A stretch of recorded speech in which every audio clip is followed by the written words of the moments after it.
La mer Noire occupe un bassin semi-fermé d'environ 436 000 km² au cœur de l'Eurasie, bordé par la Turquie au sud, la Bulgarie et la Roumanie à l'ouest, l'Ukraine et la Russie au nord, et la Géorgie à l'est. Sa profondeur maximale atteint 2212 mètres dans une dépression située au sud de la Crimée, bien que la majeure partie de son fond se trouve entre 1500 et 2200 mètres sous la surface. Le bassin reçoit les eaux des fleuves les plus puissants d'Europe centrale et orientale. Le Danube, le Dnipre, le Dniestre, le Don et le Kouban y déversent un volume d'eau douce qui dépasse les 350 km³ par an, maintenant la salinité de ces eaux de surface autour de 17 ou 18 pour 1000, nettement inférieure à la moyenne océanique de 35 pour 1000. Cette différence de salinité, apparemment mineure, a des conséquences physiques et biologiques qui le distinguent radicalement de toute autre mer du monde. Son nom lui-même pose un mystère, puisque les peuples de l'Antiquité, y compris les Grecs, utilisaient un système d'orientation chromatique pour désigner les points cardinaux. Le nord était noir, le sud était rouge, l'est était bleu ou vert et l'ouest était blanc. Dans ce schéma, la mer Noire était simplement la mer du Nord. Cependant, l'étymologie n'épuise pas l'explication, car cette mer possède une qualité optique particulière. Lorsque ses eaux sont agitées par les tempêtes, la surface acquiert une couleur sombre, presque noire, en raison de la matière organique en suspension, du phytoplancton en concentration élevée et des caractéristiques de son fond vaseux qui assombrit les reflets. Les tribus scythes et les marins thraces, qui connaissaient ces eaux bien avant les Grecs, utilisaient des dénominations similaires faisant référence à son caractère sombre. Dans ces moments de tempête, le nom semble absolument littéral. Les Grecs archaïques, lorsqu'ils commencèrent à naviguer sur ces eaux entre les 8e et 6e siècles avant Jésus-Christ, l'appelèrent Pontos Axeinos, ce qui peut se traduire par la mer inhospitalière ou la mer sans hospitalité. La dénomination n'était pas poétique, c'était un avertissement fonctionnel transmis de marin à marin. Les tempêtes apparaissaient sans annonce préalable, les côtes manquaient de ports naturels adéquats sur de nombreux tronçons, et les courants subsuperficiels étaient traîtres pour les embarcations qui ne connaissaient pas leur schéma. La côte nord-occidentale, formée de plaines côtières basses sans accidents géographiques visibles à distance, était particulièrement redoutée car elle offrait peu de repères pour la navigation et devenait indistincte sous le brouillard. Ce n'est qu'avec le temps, à mesure que des colonies grecques s'établirent sur ces rivages et que le commerce maritime devint plus fluide, que le nom évolua vers Pontos Euxinos, la mer hospitalière, une sorte d'euphémisme diplomatique destiné à apaiser une mer qui n'a jamais cessé d'être dangereuse. Les colonies de Milet, qui fondèrent des établissements à Olbia, Sinope, Trébizonde, Phanagorie et dans des dizaines d'autres points, furent celles qui transformèrent la mer de frontière du monde en une route commerciale active. Mais même à l'époque de Strabon, au 1er siècle avant Jésus-Christ, les géographes continuaient d'avertir de ces dangers particuliers. La mer Noire est le résultat d'une chaîne de transformations géologiques qui ont commencé il y a environ 11 000 ans, à la fin de la dernière période glaciaire. Pendant les glaciations, le niveau global de la mer a chuté entre 100 et 120 mètres en dessous du niveau actuel. Et ce que nous connaissons aujourd'hui comme la mer Noire était alors un lac d'eau douce de taille considérable, alimenté principalement par les fleuves Danube, Dnipr, Dniestre et Don. Ce lac, que les géologues appellent lac Noir ou mer de Néeuxine dans sa phase finale, était complètement déconnecté de la Méditerranée et de la mer Caspienne, et son niveau était environ 100 mètres plus bas que celui de la Méditerranée actuelle. Les rivages de ce lac couvraient des paysages qui sont aujourd'hui submergés sous des dizaines ou des centaines de mètres d'eau. La fonte massive des glaces qui marqua la fin du Pléistocène éleva le niveau de l'océan mondial de manière progressive mais inexorable. Le détroit du Bosphore, qui à cette époque n'était qu'une barrière de terre de faible altitude formée par des sédiments glaciaires, céda finalement sous la pression accumulée de l'eau méditerranéenne. Deux géologues de l'Université Columbia, William Ryan et Walter Pittman, publièrent en 1997 une hypothèse d'un impact extraordinaire. Ils proposèrent qu'il y a environ 7600 ans se produisit une inondation catastrophique au cours de laquelle l'eau de la Méditerranée rompit la barrière du Bosphore et se précipita sur le lac d'eau douce avec une force équivalente à 200 chutes du Niagara. Cette irruption aurait élevé le niveau de l'eau entre 10 et 15 cm par jour pendant des mois, inondant finalement plus de 100 000 km² de terre fertile habitée par des communautés humaines du néolithique. Les communautés affectées, qui pratiquaient l'agriculture et l'élevage dans ces plaines, auraient dû fuir dans toutes les directions. Ryan et Pittman soutiennent que ce déplacement massif de population contribua à la diffusion de l'agriculture néolithique vers l'Europe centrale et occidentale. L'hypothèse Ryan-Pittman a été et reste controversée. Des études ultérieures de sédiments marins, réalisées par des équipes de l'Université de Cardiff et de l'Institut d'océanographie de Moscou, suggèrent que la transgression a pu être plus progressive, s'étendant sur des siècles plutôt que de se produire en une seule rupture catastrophique. L'équipe de l'océanographe turc Sem Gazioglu a identifié des preuves sédimentaires qui suggèrent de multiples épisodes d'inondations progressives. Mais dans tous les cas, la transformation du lac d'eau douce en une mer salée connectée à la Méditerranée a eu des conséquences biologiques et chimiques qui définissent la mer Noire jusqu'à aujourd'hui. Le lien avec les mythes du déluge universel présents dans de multiples cultures, y compris le déluge de Noé relaté dans la Genèse et le récit d'Utnapishtim dans l'épopée de Gilgamesh, reste un domaine de débat académique actif. La coïncidence temporelle, géographique et culturelle entre l'événement hypothétique et les traditions du déluge est suffisamment frappante pour ne pas pouvoir être écartée d'emblée. La géologie de la mer Noire explique l'une de ses caractéristiques les plus inhabituelles en termes de circulation hydrique. Sa connexion avec la Méditerranée est double et simultanée, avec deux courants qui se déplacent en sens opposé dans le même détroit. Par le Bosphore entrent des eaux plus salées et plus denses de la Méditerranée qui s'enfoncent vers le fond en raison de la différence de densité, tandis que les eaux de surface de la mer Noire, plus légères en raison de leur moindre salinité, s'écoulent en sens inverse vers l'Égée. Cet échange en couches parallèles, connu sous le nom de circulation estuarienne inversée ou circulation à deux couches, était déjà connu de manière pratique par les marins ottomans qui apprirent à lester leurs navires pour profiter du courant profond lorsqu'ils naviguaient contre le courant de surface. Le physicien et cartographe Luigi Ferdinando Marsigli décrivit scientifiquement ce phénomène pour la première fois en 1681, bien que les marins locaux l'exploitaient depuis bien plus longtemps. Cette double circulation a des implications profondes pour la chimie de l'eau, la distribution des nutriments et surtout pour la formation de la zone anoxique qui fait de cette mer un lieu unique sur Terre. La caractéristique qui fait de la mer Noire un objet d'étude scientifique sans équivalent dans le monde est sa stratification chimique radicale et permanente.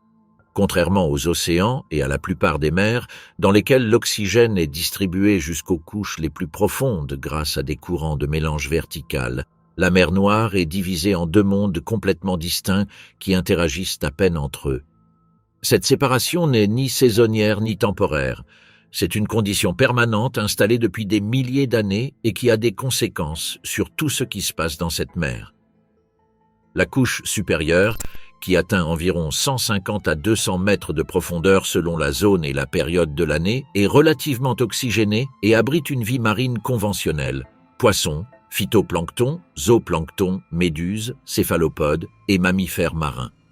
Cette zone reçoit l'apport d'eau douce des grands fleuves affluents et maintient des conditions permettant la vie aérobie. La productivité biologique de la zone superficielle est considérable. La floraison printanière du phytoplancton peut être si intense qu'elle teint la surface de vert turquoise, visible depuis les satellites d'observation terrestre. Cependant, toute cette biomasse produite en surface est destinée à tomber vers les couches inférieures lorsqu'elle meurt, et c'est précisément cette pluie de matière organique qui alimente le processus qui fait de la mer Noire un lieu si singulier.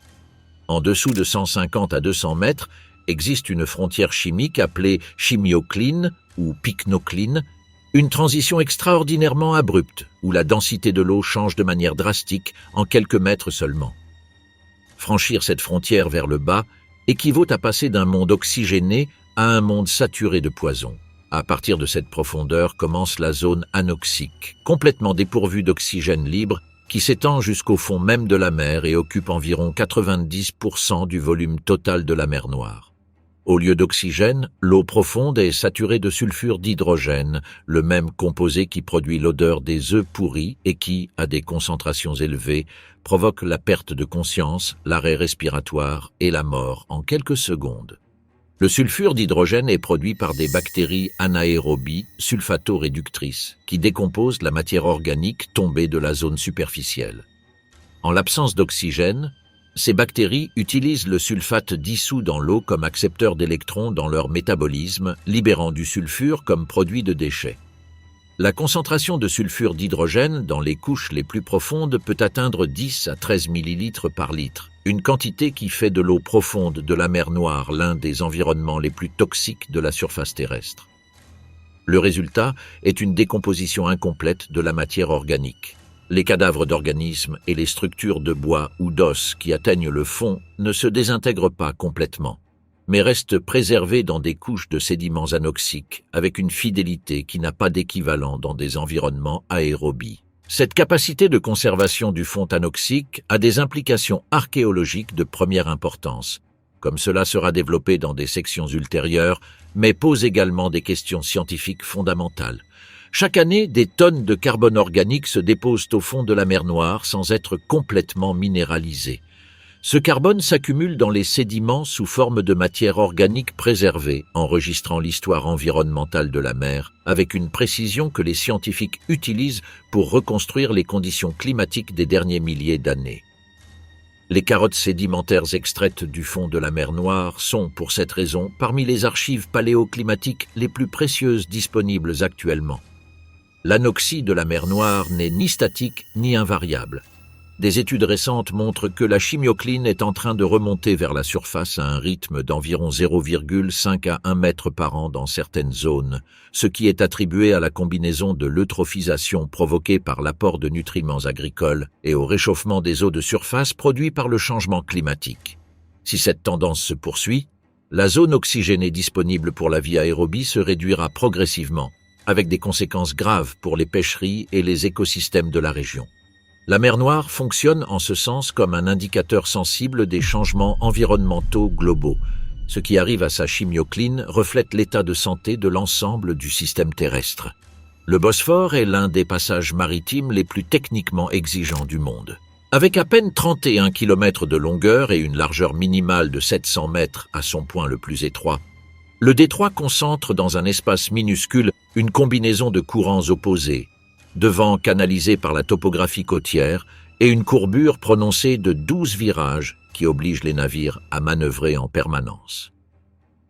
Les courants de surface, entraînés par l'excès d'eau douce de la mer Noire vers la Méditerranée, peuvent atteindre entre 3 et 5 nœuds dans des conditions normales et dépassent les 7 nœuds lors des crues printanières. Lorsque le vent souffle en sens contraire du courant, des vagues courtes et abruptes se forment et peuvent détruire des embarcations de petit et moyen tonnage en quelques heures. Les pilotes du Bosphore, la corporation de praticiens spécialisés dans la conduite des navires à travers le détroit, comptent parmi les marins les plus expérimentés du monde, et malgré cela, les accidents sont récurrents. La mer Noire elle-même présente un comportement météorologique particulier qui surprend les marins habitués à la Méditerranée ou à l'Atlantique. Étant une mer intérieure relativement petite, avec environ 1175 km de longueur et 610 de largeur maximale, les vagues n'ont pas l'espace nécessaire pour développer la longueur d'onde caractéristique des vagues océaniques. Le résultat est une mer agitée de vagues courtes, verticales et regroupées en séries irrégulières, qui frappent les coques de manière répétée et imprévisible. Ces vagues courtes peuvent atteindre des hauteurs de 6 à 8 mètres lors de tempêtes sévères, ce qui pour une embarcation moderne de grand tonnage reste inconfortable mais gérable, mais pour toute embarcation historique en bois représentait une épreuve extrême pouvant être fatale. Les dépressions de la mer Noire se forment avec une fréquence particulière en automne et en hiver, lorsque des masses d'air arctique provenant des steppes russes et du bassin de la Caspienne descendent sur le bassin chaud de la mer et génèrent des dépressions intenses en quelques heures. Le vent du nord-ouest, appelé Karaburan en turc et Poyun ou Kriva dans les langues slaves et roumaines du littoral, est particulièrement redouté pour sa capacité à passer d'une brise modérée à un vent de force 9 ou 10 sur l'échelle de Beaufort en moins de 2 heures, sans que les nuages préalables n'aient donné de signe d'alarme sans équivoque. Dans les archives historiques de l'Empire ottoman, dont les arsenaux maritimes dépendaient de manière critique de la navigation sur la mer Noire pour l'approvisionnement en bois, fer et grains, les rapports de perte de flotte dus à ces tempêtes soudaines sont récurrents au fil des siècles. Les brouillards épais constituent un autre danger récurrent et moins spectaculaire que les tempêtes, mais tout aussi mortel. Dans la zone du delta du Danube et au large des côtes basses de l'Ukraine, l'interaction entre l'eau froide du fleuve et l'air plus chaud et humide de la mer génère des bancs de brouillard pouvant persister pendant des jours, réduisant la visibilité horizontale à moins de 50 mètres. Dans ces conditions, un navire qui ne connaissait pas exactement sa position pouvait dériver silencieusement vers les zones peu profondes et s'échouer sans qu'aucun signal visuel ne l'ait averti. Les courants côtiers, qui tournent dans le sens anticyclonique autour du bassin en suivant le contour de la mer, entraînent systématiquement les objets à la dérive vers certains points d'accumulation, ce qui concentre également les naufrages dans des zones spécifiques que les archéologues ont appris à identifier. La côte sud, correspondant à la Turquie, offre un profil complètement différent du reste du littoral. Là, les montagnes du pont tombent directement dans la mer, en falaise, qui dépasse par endroits les 1000 mètres de hauteur. La présence de ces montagnes crée des microclimats locaux extrêmes. Le versant nord des monts Pontiques est la zone la plus pluvieuse de Turquie, avec des précipitations dépassant les 2000 mm annuels dans certaines stations, et les vents qui descendent de ces sommets directement vers la mer peuvent produire des rafales violentes et localisées qui ne se manifestent en aucun point à quelques kilomètres de distance. Les marins qui naviguent le long de cette côte apprennent à reconnaître les signes spécifiques de chaque cap et baie, un savoir empirique accumulé sur des générations qui ne peut être complètement remplacé par aucun instrument moderne.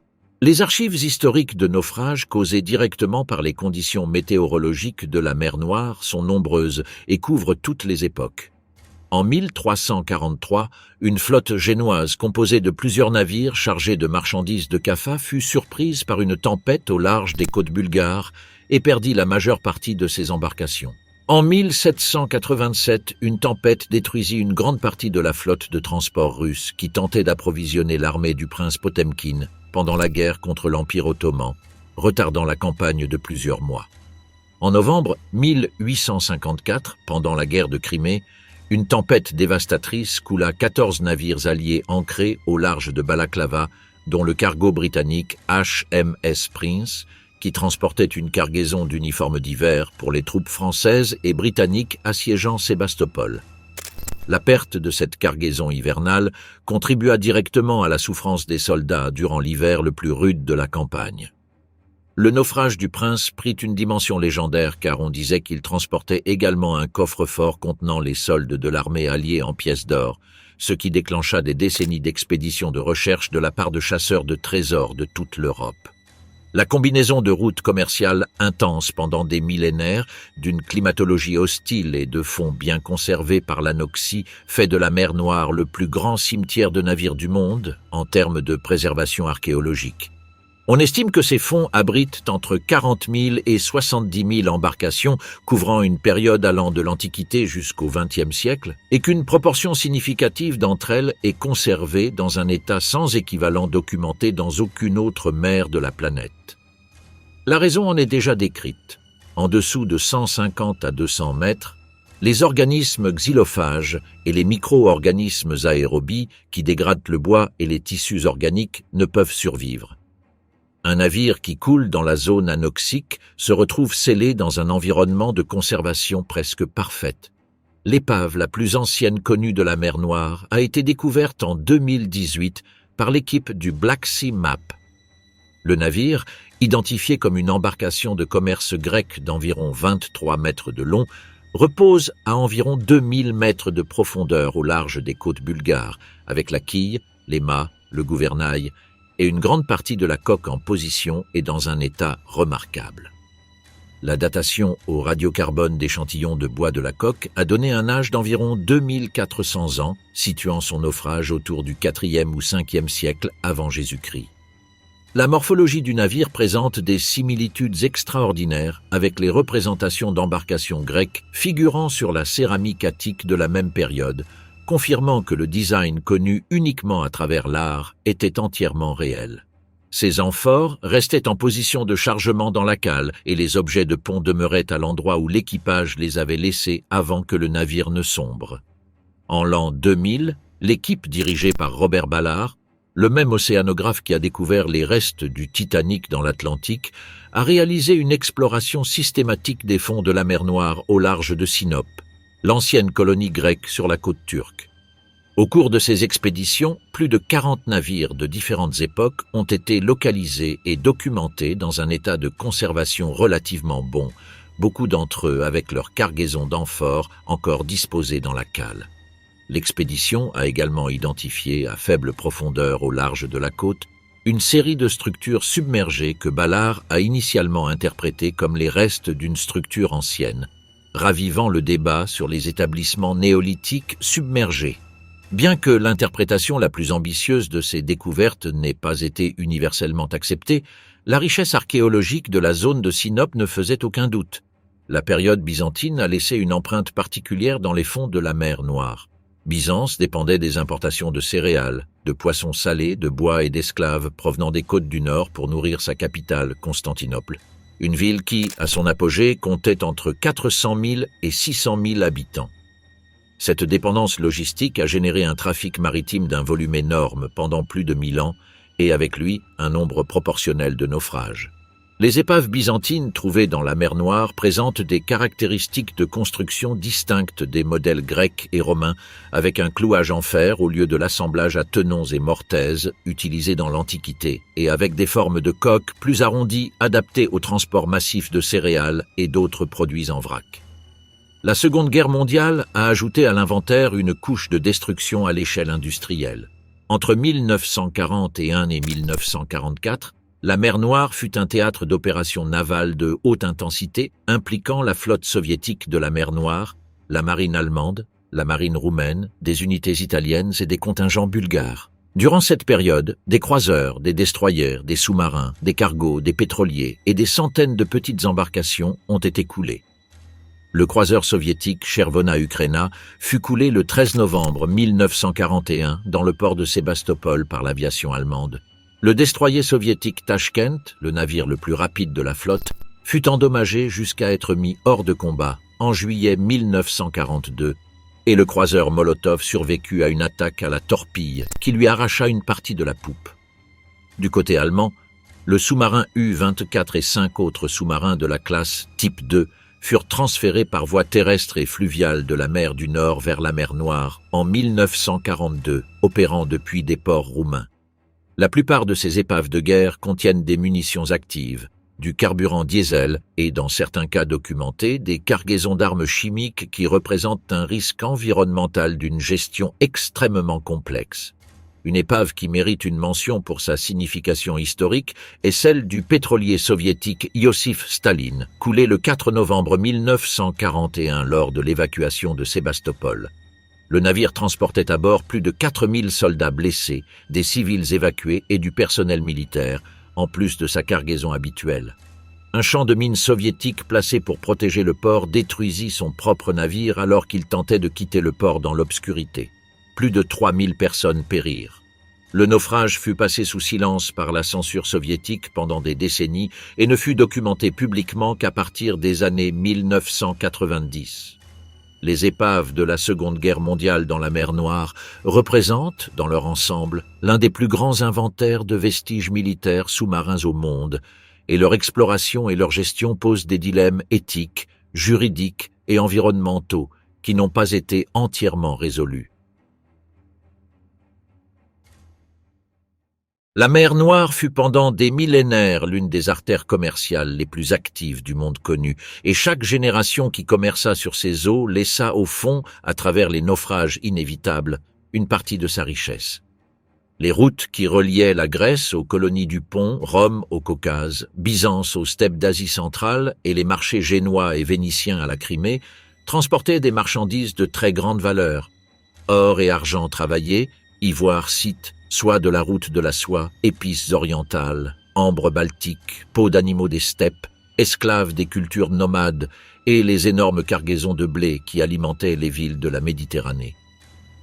Lorsque les navires qui transportaient ces marchandises faisaient naufrage dans la zone anoxique, leurs cargaisons restaient scellées dans un environnement qui préservait non seulement les objets inorganiques comme la céramique, les métaux ou la pierre, mais aussi des matériaux organiques comme le bois, le cuir, le tissu, les graines et la résine. Les amphores représentent la preuve la plus abondante de ce commerce submergé.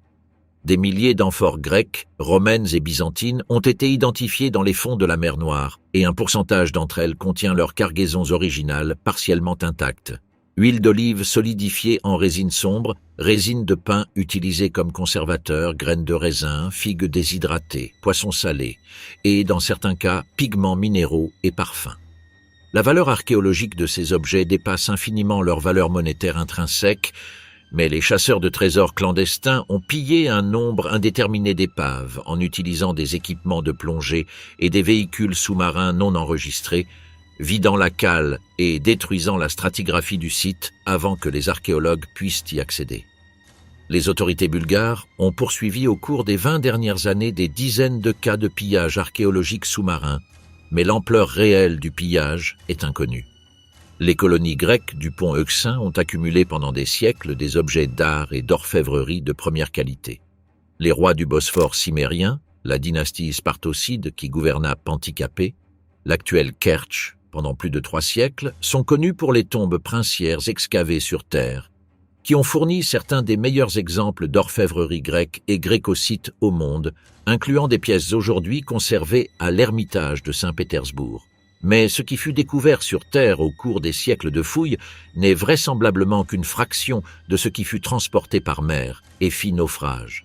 Les importations d'objets de luxe athéniens et corinthiens vers les colonies du pont, documentées dans les sources écrites, impliquent des cargaisons de céramique peinte, de bronze, de statues de marbre et de bijoux en or qui, dans de nombreux cas, n'atteignirent pas leur destination. Le cas des marchands génois en mer Noire mérite un développement particulier. La République de Gênes obtint de l'Empire mongol le contrôle exclusif du commerce en mer Noire grâce au traité de Nymphée de 1261 et au cours des 2 siècles suivants construisit un réseau de comptoirs qui fit de Kaffa, dans l'actuelle Théodosie, l'un des centres commerciaux les plus actifs du monde médiéval. Par Kaffa transitaient des fourrures sibériennes, des esclaves tatars et circassiens, de la soie chinoise, des épices de l'océan Indien et du grain des steppes de la mer d'Azov. Les actes notariés génois conservés aux archives d'État de Gênes documentent des transactions d'une valeur astronomique pour l'époque, des cargaisons individuelles estimées à des milliers de livres génoises, équivalentes à des années de revenus d'un artisan qualifié. Lorsque les Ottomans conquirent Kaffa en 1475, la richesse accumulée fut en partie capturée et en partie détruite.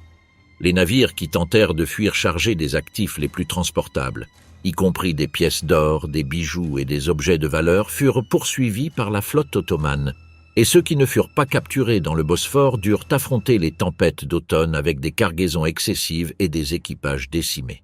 Au XXe siècle, la Seconde Guerre mondiale engendra des pertes de nature différentes mais tout aussi considérables.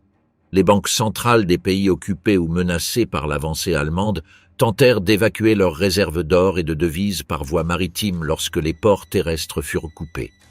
La Banque nationale de Roumanie transféra une partie de ses réserves en trains et en navires pendant la période chaotique de 1940 à 1944, et la trace de certaines de ces transferts se perd en mer Noire.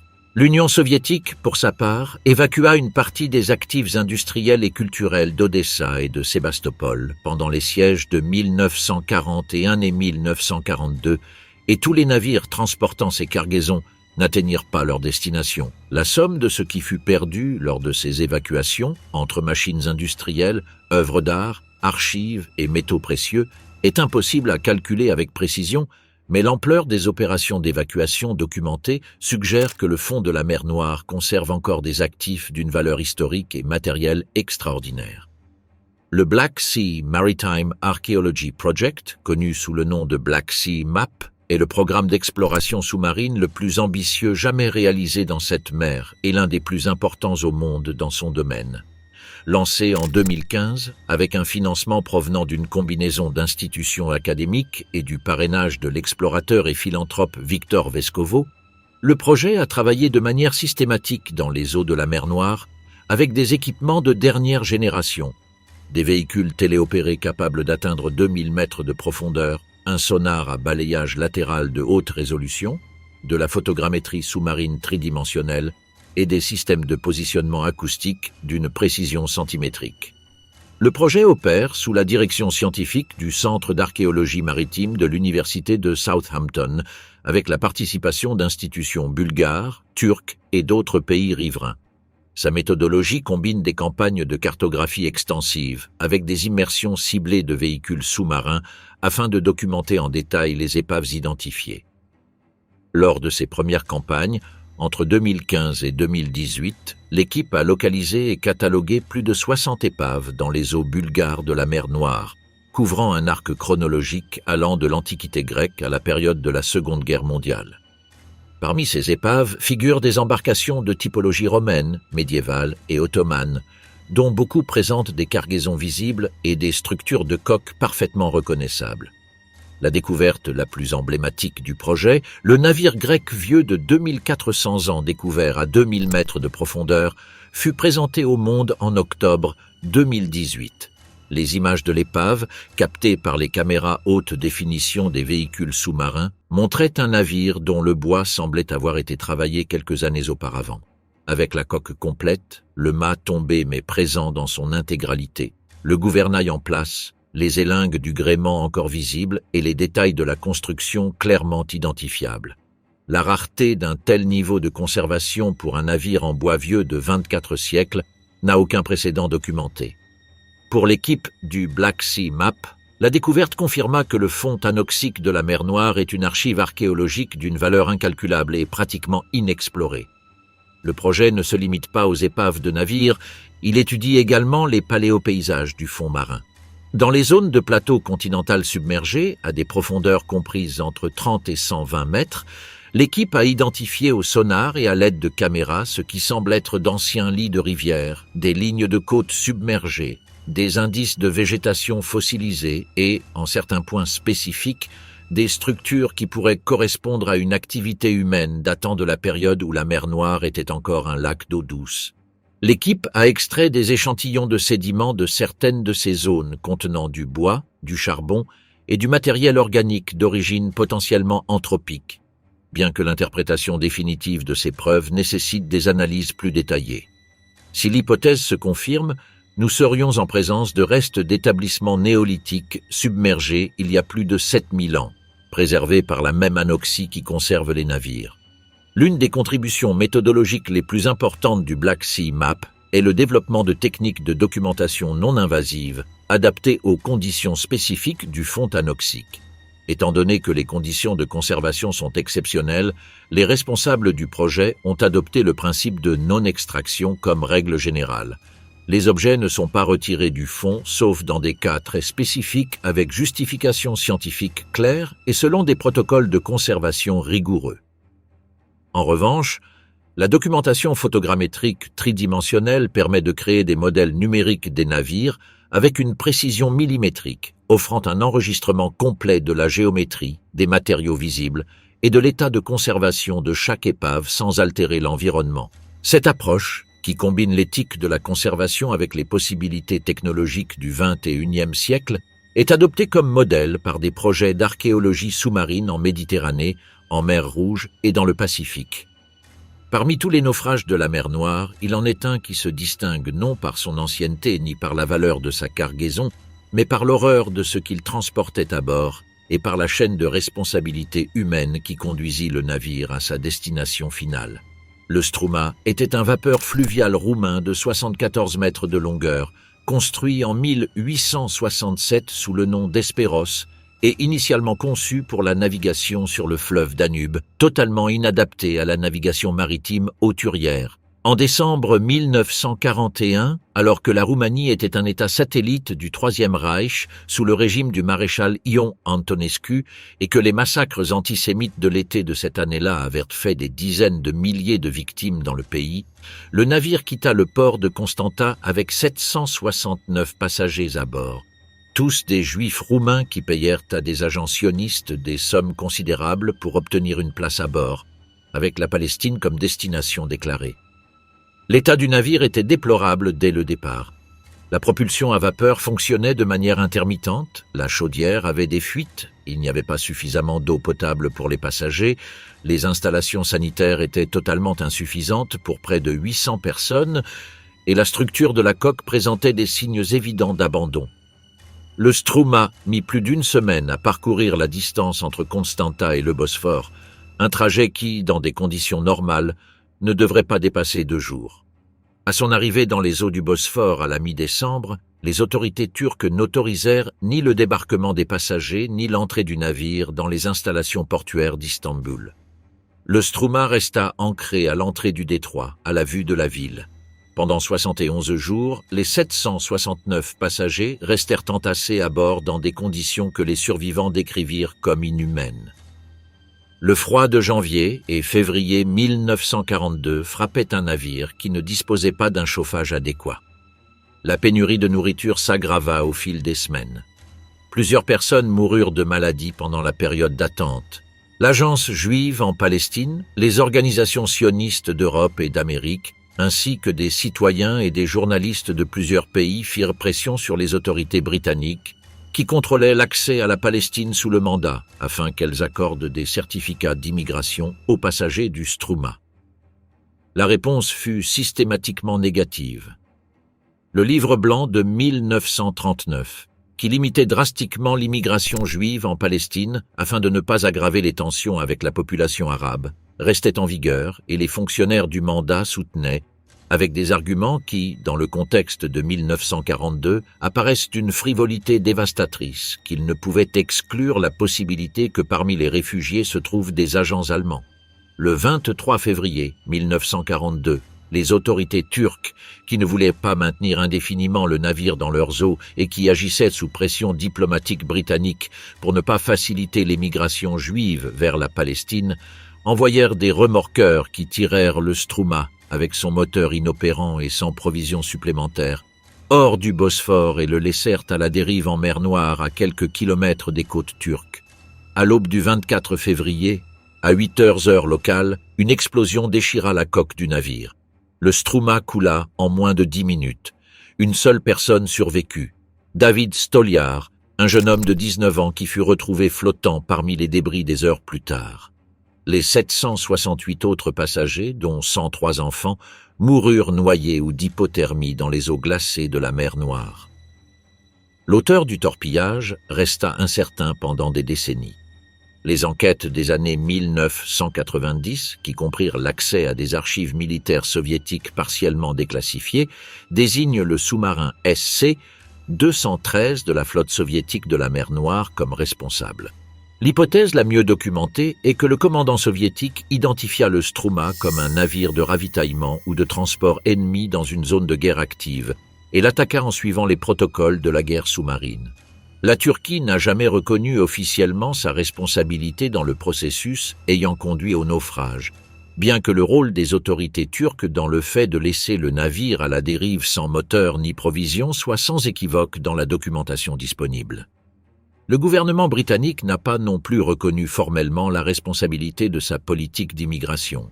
En 2000, une équipe de chercheurs israéliens et turcs localisa les restes du Struma à environ 20 mètres de profondeur au large des côtes turques. L'épave fut déclarée monument historique par les autorités turques et est périodiquement visitée par des plongeurs qui déposent des fleurs en mémoire des 768 morts. La mer Noire fut pour les Grecs la limite du monde connu et le seuil du territoire de l'inconnu. Et cette condition de frontière en fit le théâtre de certains des mythes les plus durables de la culture occidentale. Le plus célèbre est la légende de Jason et des Argonautes, le récit du voyage d'une expédition grecque vers le royaume de Colchide, identifié à l'actuel Colchide sur la côte occidentale de la Géorgie, à la recherche de la toison d'or. Le poème épique d'Apollonios de Rhodes, les Argonautiques, écrit au IIIe siècle avant Jésus-Christ mais fondé sur des traditions orales beaucoup plus anciennes, décrit le voyage de l'Argo à travers le Bosphore et le pont Euxine, avec une précision géographique qui indique la connaissance réelle de ces eaux de la part de l'auteur. L'obstacle le plus terrifiant sur la route de l'Argo vers le pont était les Symplegades, les roches qui se heurtent, deux rochers flottants situés à l'entrée du Bosphore qui s'ouvraient et se refermaient en écrasant tout navire qui tentait de passer entre elles. Jason envoya d'abord une colombe pour sonder le passage. La colombe passa, et les rochers se refermèrent juste à temps pour ne lui arracher que quelques plumes de la queue. L'Argo se lança alors à toute vitesse pendant que les rochers s'écartaient de nouveau, et bien que les rochers se refermèrent au passage du navire, ils ne firent qu'effleurer l'extrémité du gouvernail. Après ce premier passage réussi d'un navire de mortels, les Symplegades restèrent immobiles pour toujours. Les géographes anciens identifiaient les Symplegades à des groupes de rochers réels à l'entrée du Bosphore, et la légende reflète très probablement l'expérience réelle des premiers navigateurs grecs qui durent forcer le passage à travers un détroit inconnu aux courants imprévisibles. La toison d'or possède une explication matérielle qui fait de ce mythe un document ethnographique de premier ordre. Dans les rivières du Caucase, en particulier dans la région de Svaneti en Géorgie, la technique consistant à utiliser des peaux de mouton avec la laine immergée dans le lit de la rivière pour capturer les pépites d'or entraînées par le courant était une pratique réelle que les voyageurs grecs ont documentée et qui continua d'être utilisée jusqu'à une époque relativement récente. Les peaux imbibées de particules d'or étaient séchées puis secouées pour récupérer le métal, et l'image d'une peau dorée suspendue à un arbre dans une forêt sacrée n'est pas une métaphore obscure mais la description directe d'un processus métallurgique artisanal. L'expédition de l'Argo, dans son noyau historique le plus probable, a pu être une incursion commerciale ou corsaire vers les sources d'or du Caucase, déguisée par la tradition mythique en quête d'un objet sacré. Les Amazones sont un autre mythe directement lié à la mer Noire. Les Grecs les situaient sur les côtes septentrionales du pont, dans la région des actuelles Ukraine méridionale et Crimée, et les décrivaient comme des guerrières vivant dans une société matriarcale, combattant à cheval avec arc et épée, et se mutilant le sein droit pour faciliter le tir à l'arc, ce que l'étymologie populaire faisait dériver de la particule « a », qui signifie « absence de » et « masos », « saint », c'est-à-dire les sans-saints. Pendant des siècles, cette figure fut considérée comme une fantaisie masculine grecque ou une projection sur les peuples barbares. L'archéologie du XXe siècle, en particulier les fouilles systématiques des Kourganes, des cultures scythes et sarmates dans les steppes du nord de la mer Noire, a radicalement changé cette interprétation. Environ 20 à 35% des tombes de guerriers identifiées dans ces cultures appartiennent à des femmes. Elles sont enterrées avec des armes complètes, des chevaux de guerre sacrifiés, des flèches et dans certains cas des armures. Les analyses ostéologiques de ces squelettes montrent fréquemment les marques osseuses caractéristiques de l'usage habituel de l'arc à cheval. Les analyses d'ADN anciens ont confirmé sans ambiguïté le sexe féminin de ces guerrières. Les Amazones n'étaient pas une fantaisie. Elles étaient la perception grecque, déformée par la distance culturelle, d'une réalité sociale des sociétés nomades du nord de la mer Noire. Les Symplegades, la toison d'or et les Amazones ne sont pas les seuls éléments mythologiques associés à cette mer. Le nom même du Bosphore, qui signifie le passage de la vache, fait référence au mythe d'Io, la prêtresse d'Héra transformée en vache par la jalousie de la déesse, qui traversa ses eaux à la nage lors de sa fuite. Le promontoire de Sinope était associé à la nymphe du même nom, enlevée par Apollon. La région de Colchide était la patrie de Médée, la magicienne dont la connaissance des poisons et des enchantements représentait pour les Grecs les savoirs arcaniques des peuples du Caucase. La mer Noire n'apparaît pas seulement comme un décor dans la mythologie grecque. Elle apparaît comme une frontière entre le monde ordonné et le monde sans loi, entre le territoire où opéraient les règles de la civilisation et l'espace où ces règles étaient suspendues. Cette dimension frontalière explique l'intensité mythique d'une région qui était, en même temps, une réalité géographique connue et un horizon de l'imaginaire. Le mythe de Prométhée, l'un des plus profondément enracinés de la tradition grecque, situe dans le Caucase le lieu du supplice du Titan qui vola le feu aux dieux pour le donner aux êtres humains. Prométhée fut enchaîné à un rocher dans les montagnes du Caucase, à la vue de la mer Noire, où un aigle lui dévorait le foie chaque jour. Le choix du Caucase comme décor n'était pas arbitraire. Pour les Grecs, ces montagnes représentaient l'extrême-orient du monde connu, le point le plus éloigné de la civilisation méditerranéenne, le lieu où le monde familier s'achevait et où commençait le territoire du surnaturel. Les traditions mythologiques des peuples du Caucase, y compris les Géorgiens, les Arméniens et les Svans, conservent des légendes propres sur un héros enchaîné dans les montagnes qui présentent des résonances avec le mythe de Prométhée, ce qui a conduit certains mythologues à proposer que le mythe grec aurait pu dériver d'une tradition caucasienne plus ancienne que les Grecs auraient absorbée à travers le contact avec la Colchide. La mer Noire, dans ce contexte, était la mer qui séparait le monde où Prométhée avait agi du monde où vivaient les humains bénéficiaires de son geste, une distance géographique qui se transformait en métaphore de l'abîme entre le sacrifice et le bénéfice. La biologie de la mer Noire est aussi inhabituelle que sa chimie. La discontinuité entre la zone oxygénée superficielle et la zone anoxique profonde a créé un environnement qui favorise des organismes hautement spécialisés et a éliminé la plupart de ceux qui dominent dans d'autres mers. La diversité des espèces de poissons dans la mer Noire est approximativement le 10e de celle de la Méditerranée, et beaucoup des espèces présentes sont des formes réduites ou adaptées qui ont perdu des comportements et des organes associés à des environnements de plus grande profondeur, parce que dans la mer Noire, il n'existe pas d'habitat aérobie en dessous de 200 mètres. La faune de poissons la plus caractéristique inclut l'anchois de la mer Noire, le sprat, l'espadon, le thon rouge lors de ses migrations estivales, plusieurs types de gobies et la truite de mer. L'esturgeon a été historiquement l'une des ressources les plus précieuses de la mer. Les 5 espèces d'esturgeons présentes dans la mer Noire et dans la mer d'Azov ont été exploitées intensivement pendant des siècles pour obtenir du caviar et de la viande. La surpêche du XXe siècle, combinée avec la construction de barrages hydroélectriques sur les rivières qui ont bloqué les routes de migration pour le fret, a réduit les populations d'esturgeons de la mer Noire à des niveaux critiques. L'esturgeon beluga, le plus grand poisson d'eau douce et salée de l'hémisphère nord avec des spécimens historiques dépassant les 6 mètres et les 1000 kg, est aujourd'hui fonctionnellement éteint dans la mer Noire en tant qu'espèce reproductrice sauvage. Les dauphins représentent le composant le plus visible de la mégafaune de la mer Noire. 3 espèces sont présentes. Le grand dauphin, le dauphin rayé et le marsouin de la mer Noire, ce dernier une sous-espèce endémique adaptée aux conditions locales. Les populations de cétacés ont été décimées pendant le XXe siècle par la chasse industrielle.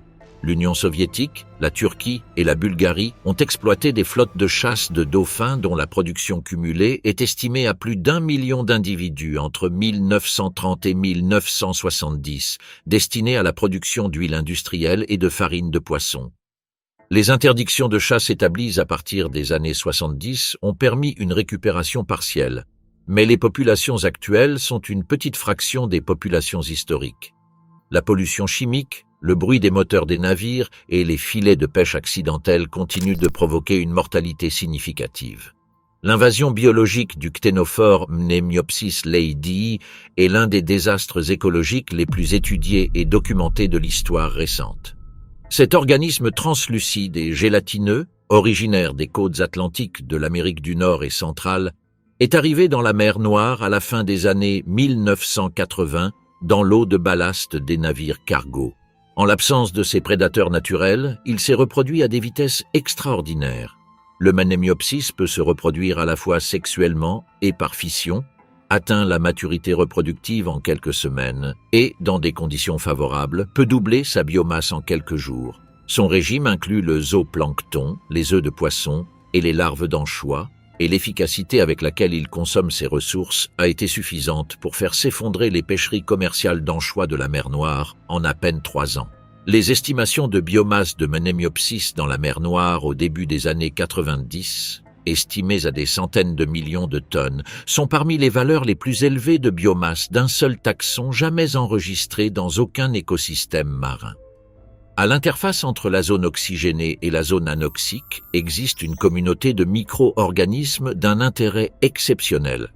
Les bactéries chimio-autotrophes des genres Beggiatoa et Thioploca forment des tapis filamenteux blancs au fond de la pycnocline, visibles depuis les véhicules sous-marins comme des taches fantomatiques de plusieurs mètres d'extension. Ces organismes obtiennent de l'énergie en oxydant le sulfure d'hydrogène en utilisant le peu d'oxygène qui diffuse depuis au-dessus et sont capables de stocker des nitrates dans des vacuoles intracellulaires qu'ils utilisent comme réserve d'accepteurs d'électrons lorsque l'oxygène externe n'est pas disponible.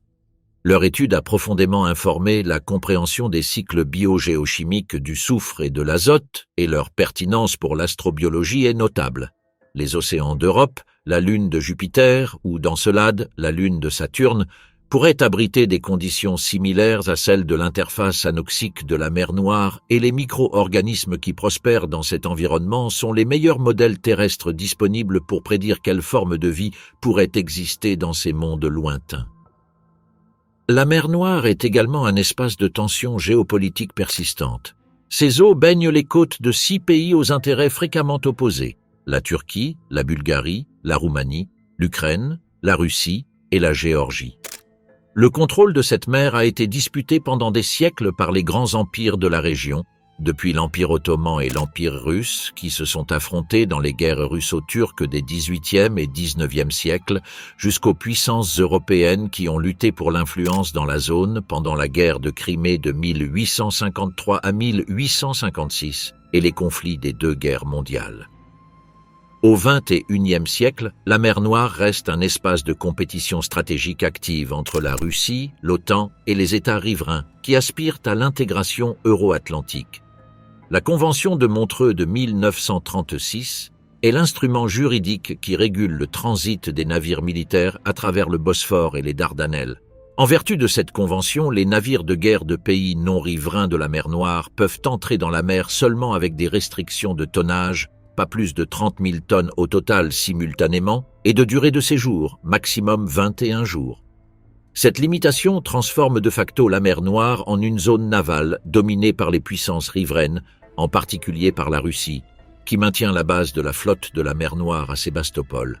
L'invasion russe de la Crimée en 2014 et la guerre en Ukraine à partir de 2022 ont radicalement transformé l'équilibre naval dans la mer Noire.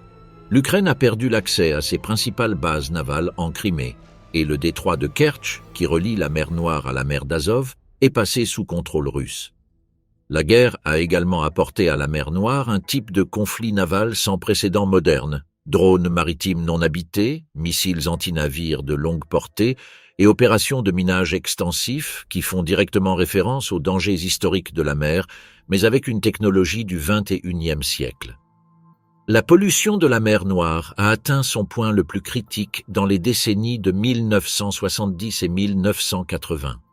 L'utilisation massive d'engrais azotés et phosphatés dans l'agriculture des pays du bassin du Danube, qui était alors majoritairement de type soviétique avec des incitations à la maximisation de la production sans considération des externalités environnementales, a généré un flux énorme de nutriments vers la mer. L'eutrophisation résultante a produit des proliférations massives d'algues qui, en se décomposant, consommaient l'oxygène des couches superficielles et étendèrent la zone anoxique vers le haut. Les conséquences pour les pêcheries ont été dévastatrices. Entre 1960 et 1990, les captures totales dans la mer Noire ont été réduites de plus de 90% et plusieurs espèces commercialement importantes ont disparu complètement des statistiques de pêche pendant des périodes prolongées. L'effondrement de l'économie soviétique à partir de 1989 et la transition vers des économies de marché dans les pays du bassin ont réduit drastiquement l'utilisation d'engrais et la pollution industrielle par manque de ressources, ce qui a produit une amélioration paradoxale de la qualité de l'eau de la mer Noire pendant les années 90. Sans cette amélioration accidentelle, l'état de l'écosystème au XXIe siècle serait bien pire qu'il ne l'est.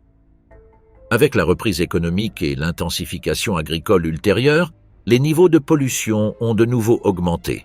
bien que la conscience environnementale et les cadres réglementaires de l'Union européenne, qui a incorporé la Bulgarie et la Roumanie, aient introduit des contrôles inexistants à l'ère soviétique. La mer Noire possède des réserves de pétrole et de gaz sur son plateau continental et ses sédiments profonds contiennent d'importants dépôts d'hydrates de méthane. La Roumanie et la Bulgarie exploitent des gisements sous-marins de gaz sur leurs plateformes respectives et ces dernières années, la découverte de grandes réserves de gaz dans le bloc Neptune Deep de la Roumanie a fait de la mer Noire un acteur potentiellement pertinent sur le marché européen du gaz naturel. L'exploitation de ces ressources dans un environnement écologiquement fragile pose des dilemmes de gestion que les pays riverains abordent avec différents niveaux de rigueur. Le transit de pétrole brut russe à travers le Bosphore, avec plus de 150 millions de tonnes par an dans les périodes de plus grand volume, représente le risque d'accident environnemental le plus grave pour l'écosystème, en particulier dans le détroit d'Istanbul, où le trafic et la complexité des manœuvres rendent statistiquement presque inévitable une marée noire majeure à un moment donné. Le projet turc du canal d'Istanbul, dont la planification a été annoncée en 2011 et qui prévoit la construction d'un canal artificiel de 45 km parallèle au Bosphore, ajoute une dimension nouvelle et extrêmement controversée à la géopolitique de la mer Noire. La Turquie soutient que le canal soulagerait le trafic congestionné du Bosphore et réduirait le risque d'accident dans une voie navigable qui traverse le centre d'une mégapole de 15 millions d'habitants. Les critiques soulignent que le nouveau canal serait en dehors du champ d'application de la Convention de Montreux, ce qui permettrait à la Turquie de percevoir des péages sans restriction et de réviser unilatéralement le régime de passage des navires militaires, ce qui modifierait fondamentalement l'équilibre stratégique dans la mer Noire. Les pays de l'OTAN, la Russie et les États riverains ont exprimé des positions divergentes sur le projet, et le débat sur sa viabilité environnementale, qui impliquerait de traverser de multiples aquifères et zones de haute valeur écologique, reste ouvert. Le canal d'Istanbul est, en ce sens, le dernier chapitre de la très longue histoire des disputes pour le contrôle de la sortie de la mer Noire, une histoire qui dure depuis au moins 2500 ans. Malgré des siècles de navigation intense et des décennies de recherche scientifique systématique, la mer Noire conserve des interrogations que les outils actuels de la science n'ont pas pu résoudre complètement. Certains des plus persistants concernent sa propre dynamique interne. Le taux exact auquel la chimiocline s'élève vers la surface en conséquence de l'eutrophisation et du réchauffement climatique n'a pas été déterminé avec une précision suffisante pour faire des prédictions fiables sur l'état de l'écosystème dans les prochaines décennies. Les modèles disponibles produisent des projections qui varient d'un ordre de grandeur, ce qui reflète la complexité des processus impliqués et les lacunes dans les données d'observation. La mer Noire a besoin d'un réseau de surveillance continue qui n'existe actuellement pas. Le mystère des établissements humains néolithiques submergés est l'un de ceux qui intriguent le plus l'archéologie et la préhistoire actuelle. Si l'hypothèse de l'inondation catastrophique de la mer Noire est correcte dans ses grandes lignes, bien que pas dans tous ses détails, alors sous les eaux de la plateforme continentale nord-occidentale reposent les restes de communautés agricoles du néolithique qui ont été complètement effacés du registre terrestre par l'inondation. Les établissements néolithiques de la culture Cucuteni-Tripoli qui ont prospéré dans les actuelles Roumanie et Ukraine s'étendent jusqu'aux zones côtières qui correspondaient alors à la rive du lac. Les analyses d'ADN anciens réalisées sur des restes de ces cultures ont identifié des lignées génétiques qui disparaissent abruptement du registre archéologique terrestre précisément à la période correspondant à l'inondation, réapparaissant dans des sites éloignés de la mer Noire des générations plus tard. Si ces groupes ont fui une inondation, ils ont laissé derrière eux tout ce qu'ils ne pouvaient pas emporter. Et s'ils l'ont laissé dans la zone qui est aujourd'hui le fond de la mer Noire, l'anoxie a pu le conserver. Les séismes et les tsunamis constituent un autre front d'incertitude.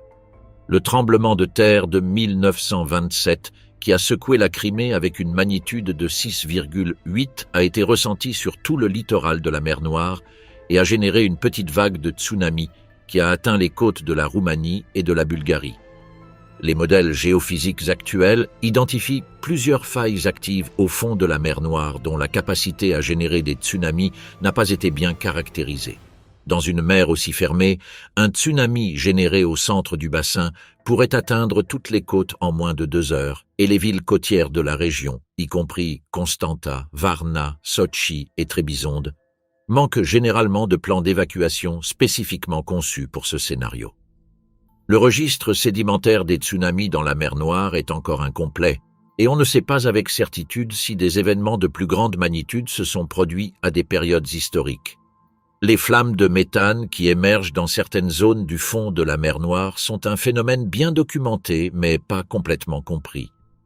Dans des points localisés où les hydrates de méthane sont instables, des colonnes de bulles montent du fond jusqu'à la surface, formant des panaches détectés par les sonars et les images radars satellitaires. À certaines occasions historiques, des incendies ont été enregistrés à la surface de la mer pendant des orages, attribués à l'ignition du méthane accumulé en faible concentration au-dessus de l'eau dans des conditions de calme. Ces événements sont peu fréquents et leur ampleur réelle est difficile à évaluer dans des sources historiques où la description de flammes sur les eaux s'entrecroise inévitablement avec le langage du surnaturel. Les légendes de marins turcs et ukrainiens sur une mer qui brûle certaines nuits d'été trouvent dans les hydrates de méthane une explication géochimique plausible. L'inventaire des naufrages non identifiés de la mer Noire est, selon toute probabilité, le plus grand du monde en termes archéologiques. Les campagnes du Black Sea Map ont couvert à ce jour moins de 1% de la surface du fond de la mer, avec la résolution nécessaire pour détecter et documenter des épaves. Dans les zones centrales du bassin, aux plus grandes profondeurs, les navires coulés à des époques lointaines pourraient exister en nombre et dans un état de conservation qui dépasse tout ce qui est connu jusqu'à présent. Chaque nouvelle campagne d'exploration ajoute des découvertes au catalogue qui élargissent les limites chronologiques et typologiques connues.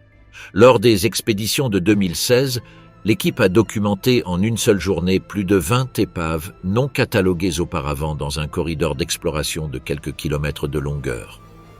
L'extrapolation de cette densité à l'ensemble du fond de la mer produit des estimations de dizaines de milliers d'embarcations préservées qui, si elles se confirmaient, représenteraient le plus grand archive de l'histoire maritime de l'humanité, scellé depuis des siècles dans un environnement qui ne détruit pas mais conserve.